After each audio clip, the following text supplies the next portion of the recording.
America के राष्ट्रपति Donald Trump के साथ ओवल ऑफिस में यूक्रेन के राष्ट्रपति व्लादिमीर ज़ेलेंस्की की तीखी बहस हुई। ज़ेलेंस्की के व्हाइट हाउस से बाहर निकलते ही यूक्रेन के लोग ज़ेलेंस्की के समर्थन में आ गए और उन्हें देश के हितों का रक्षक करार दिया। इसी के साथ कनाडा, फ्रांस, जर्मनी, यूके समेत कई देशों ने भी ज़ेलेंस्की का समर्थन किया है। अमेरिका के राष्ट्रपति के आधिकारिक कार्यालय में हुई बैठक के दौरान ट्रंप और अमेरिका के उपराष्ट्रपति जेडी वैंस ने ज़ेलेंस्की से कुछ तीखे सवाल किए और इस दौरान ज़ेलेंस्की थोड़े परेशान दिखे। इस घटना ने मॉस्को में रूसी अधिकारियों को खुश किया होगा और वो इसे अमेरिका और ज़ेलेंस्की के संबंधों को खत्म करने वाली घटना के तौर पर देख रहे होंगे। बहरहाल यूक्रेन के लोग शुक्रवार को ज़ेलेंस्की और ट्रंप के बीच हुई तीखी बहस को लेकर अपने राष्ट्रपति के साथ खड़े दिखे। उन्होंने कहा कि ज़ेलेंस्की ने देश की गरिमा और हितों के लिए आवाज उठाई।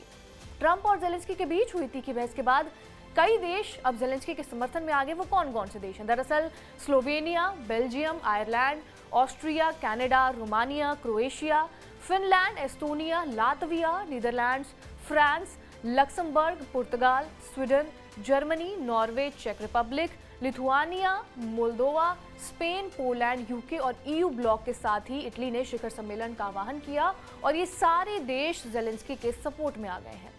कीव में रिटायर्ड 67 वर्षीय नतालिया सेरियनको ने कहा कि उन्हें लगता है कि यूक्रेन के लोग वॉशिंगटन में अपने राष्ट्रपति के रवैये से सहमत हैं, क्योंकि ज़ेलेंस्की ने शेर की तरह लड़ाई लड़ी है।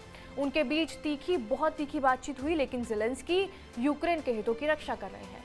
शुक्रवार की रात यूक्रेन के दूसरे सबसे बड़े शहर खार्किव पर 2 ड्रोन के हमले के बाद रूस की सीमा पर स्थित इस क्षेत्र के प्रमुख ओले सिनुहुबोव ने ज़ेलेंस्की की तारीफ की। उन्होंने कहा कि राष्ट्रपति इस बात पर अड़े रहे कि भविष्य में रूसी आक्रमण के खिलाफ यूक्रेन की सुरक्षा के आश्वासन के बिना कोई शांति समझौता नहीं किया जा सकता।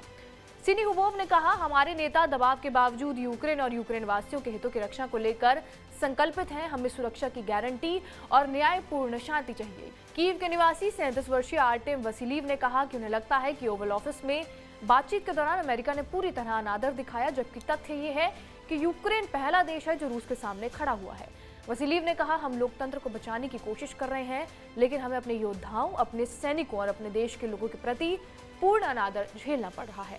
बहरहाल इस खबर के ऊपर आपकी क्या प्रतिक्रिया है, हमें कमेंट करके जरूर बताएं। बाकी देश और दुनिया की तमाम बड़ी खबरों से अपडेटेड रहने के लिए सब्सक्राइब कीजिए TV9 डिजिटल।